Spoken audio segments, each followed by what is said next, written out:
Welcome into Extra Time. Thank you, as always, for your tweets. Craig with me in the studio, Ali and Gab. Gab back from his holiday in Scotland. Did you enjoy your holiday, Gab? I did. We were in the Scottish Highlands, the far, far north of Scotland, and we even got to see some sunshine, which meant you could go to the beach and see seals and dolphins and all that stuff that I never expected to do on this lovely sceptred isle. Oh, beautiful. There we go then. Gab, if Messi and his legal team knew they had a clause to leave set to expire in June, why didn't they exercise it and then extend his contract for the Champions League? It seems naive on their behalf to just assume it would extend. Yeah, funnily enough, that's the point I made on the show. They could have done it then. They could have hashed this all out now if that was intention. If that was his intention. So you have to assume that if he really is fed up, something triggered that. I don't think it was just the 8-2, because let's face it, that club's been a dumpster fire in so many respects. But yeah, you would assume that would be the logical thing to do. Unless, like I said, unless this is something, an idea that has matured in his mind over the last couple of weeks, and that it's not something that, you know, well, clearly he was unhappy. It's not something that he decided, right, I've had enough. That is something that's happened in the last few weeks that moved this, and that the thought never seriously crossed his mind before that. I would find that hard to believe. Why are we talking so much about Messi? Oh, Craig, I literally, say I had 200 questions today, 180 of them were about Messi. Really? Honestly. Personally, myself, I'd rather talk about the Ballon d'Or being cancelled, or I remember go over the ESPN FC top 100 players. Yep. You know, or should Landon Donovan be dropped from the World Cup squad for Julian Green? That was a good one as well back in the day. Yeah, you know, these things are way more important than with the best player in the world. Is he going to leave Barcelona? I just realised, Ali, that I like Barcelona because of Messi. Did you like any club because of a player? Yes, Juventus because of Michael Laudrup and Michel Platini. When I was a young, up-and-coming, brash kid in Head Venezuela, full of hair. with a little bit of yes, there was a lot of hair, curls everywhere.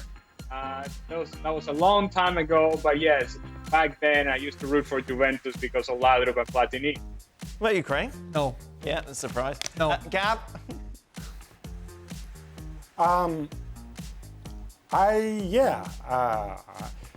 You see players, and this is going to be weird, but I remember watching Bulgaria at the World Cup. I think it might have been 1994 or something, and they had this defender named Trifon Ivanov who looked like a wolf and just laid everything out there on the line against much more talented opponents. Obviously, that Bulgaria side was very good. They had some great players. He wasn't necessarily one of the skillful ones, but I remember being so captivated by him that I started supporting Bulgaria in that World Cup. Wow. Actually, right up until they played Italy, of course. You said no, women. I tell a lie. No, women. Brazil. 82 World Cup, when they didn't win the World Cup, but Italy did. Falcao. Yeah. Socrates. Junior. Funny enough, not Serginho up front, but that Brazilian team. It was more one player. It's not really answering the question. Oh, well, one player? No. Yeah, good.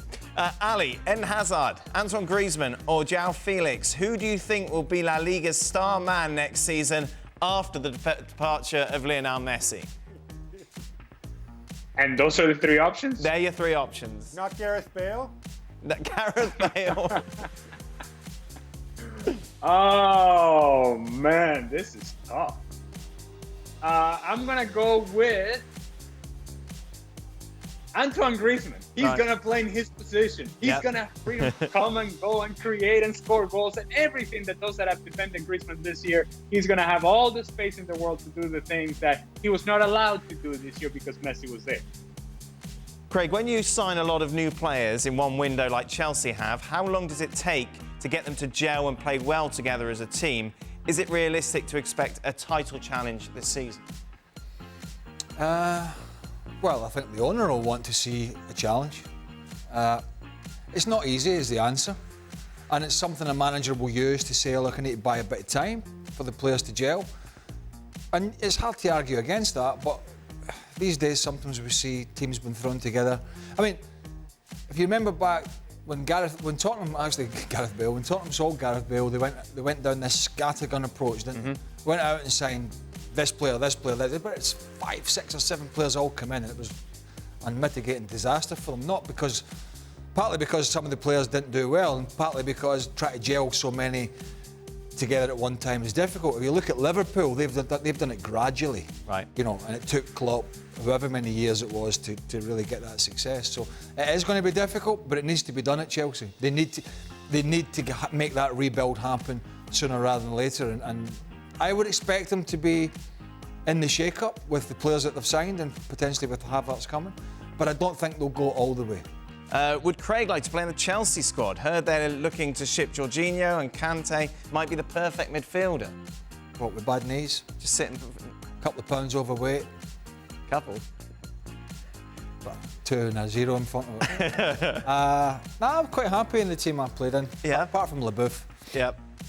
What are your thoughts on Doherty deleting his old tweet about being an Arsenal fan after joining Spurs, Craig? Why are players so worried about trying to hide it?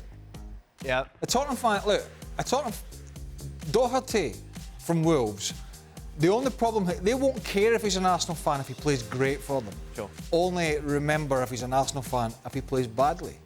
So I don't see the point in doing that. What are your thoughts? Oh, no, we did that one. Gab, how well will Everton perform next season given their existing talent and their signings like Allan and probably James? Existing? Allan, of course, the deal looked like it was done. Now there's a question mark. His agent coming out saying it might take a little while longer. James, we got to see, but I don't know. I mean, as you know, I'm quite a fan of the manager, but I don't know that adding players who are older at this stage necessarily makes sense for the club. I don't know, adding a guy like James when you had Sigurdsson there, who does some of the same things. I don't quite see things gelling together. I think the way forward for Everton is necessarily going to be youth, and I think that takes time. Now, obviously, you want some big stars mixed in with that to help you grow, and I think that's the thinking behind Allan. But I think competing for a Europa League spot next season should be the target. Ali, I had an Everton fan tweet to me very angry that you weren't more excited about Everton's prospects next season.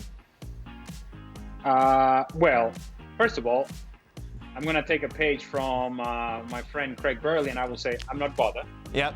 And second of all, well, you want me to get excited about a potential signing that was supposed to be done, but it's not quite done, and he's a defensive midfielder, and he's the guy that is going to close the gap between you and everybody else up top in the Premier League? Yeah. Not yet, Everton. Not yet. Win something, win some games, and then we'll start talking. Up until then, you just have to fight for being a relevant club, which you haven't been in a while. Why does everybody tweet you about everybody else? Because I'm like I'm the conduit in this whole thing. Tell Craig that he's an idiot. Are you the pincushion? Well, people just get to you. Basically, I just pass the message on.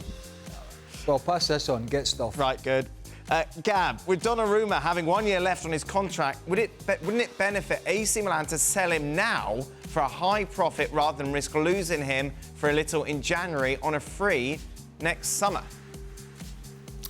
It would, except there's a little bit of a problem here, which is, first of all, he's only got a year left on his contract, so you're not going to get necessarily full value. You'll get something for him. But the other problem is Donnarumma's wages are absolutely enormous. I believe after De Gea, he's the second highest paid goalkeeper in the world. He might be the third now, if there's been other extensions. That is a ton of money for a very young player. His agent is Mino Raiola, so you know that if he moves, he's going to want even more money. And the reality is, I think clubs look at this and say, what's the limit with this guy? If he's getting this much money at 21 years of age, how much am I going to have to pay him down the line? And I think that's the real hurdle. That's why Donnarumma's contract extension, and it was the previous owners who did this, will have to go down as one of the most cack-handed, boneheaded decisions in history. Not because of the way, the fact they extended his contract. He's outstanding, of course you extend it, but because of the terms that Mino Raiola managed to get out of them. I mean, or you could look at it the other way and say Mino Raiola is a freaking genius, which he probably is. Just because you've got a list of questions doesn't mean you've got to ask them all. I mean, if you go like that, right, that's it, the director will cut us up, bosh, get us off. But I've only got a couple of questions left, and you've wasted more time that could have been saved by telling me that we could hurry. I think it's a couple too many. I think it's like Arsene Wenger staying on at Arsenal 2 or 3 years too long. Since Gab is back, how good is Rodrigo and how will he fit at Leeds? You're talking about Rodrigo de Paul, presumably, yeah? Yes. From Udinese? He's very good. I mean, look, not many players who play for Udinese get to play for the, albeit somewhat defanged, Argentine national team. He's a busy midfielder. He has quality. He leaves it all out there. I think he can make an impact at Leeds United, and obviously he's got no secrets whatsoever for Marcelo Bielsa. Final question. It's a good one, Craig. Ready? What would you prefer? To score a hole-in-one at the Masters or a goal in the World Cup final? Done that. No, you didn't make it to the World Cup final, did you? Finals. No, did I say finals? No, I said final. Well, I mean, Scotland were never going to play in the World Cup final. And I've scored the goal at the World Cup. But a World Cup final to win it for Scotland. Would you prefer that? Or a hole-in-one which would win you the Masters? Oh, hole-in-one at the Masters. Really? Oh, yeah. Yeah? Oh, yeah. What do you think is harder? Like a 4-foot putt to win the Masters or a penalty and a penalty shootout to win the World Cup?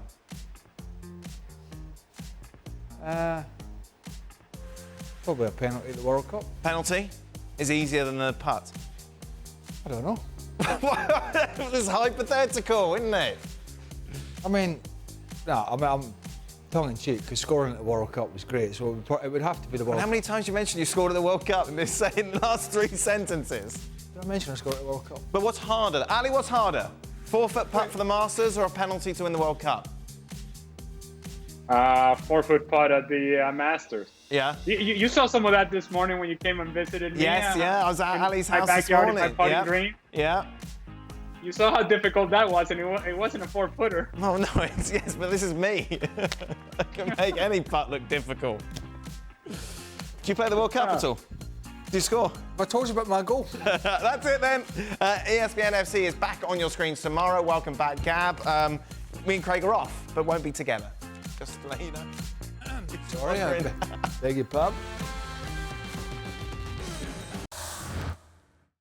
Well, thank you very much for watching ESPN on YouTube. For more sports highlights and analysis, be sure to download the ESPN app. And for live streaming, premium content, and let's not forget as well, ESPN FC 7 days a week. Subscribe to ESPN Plus.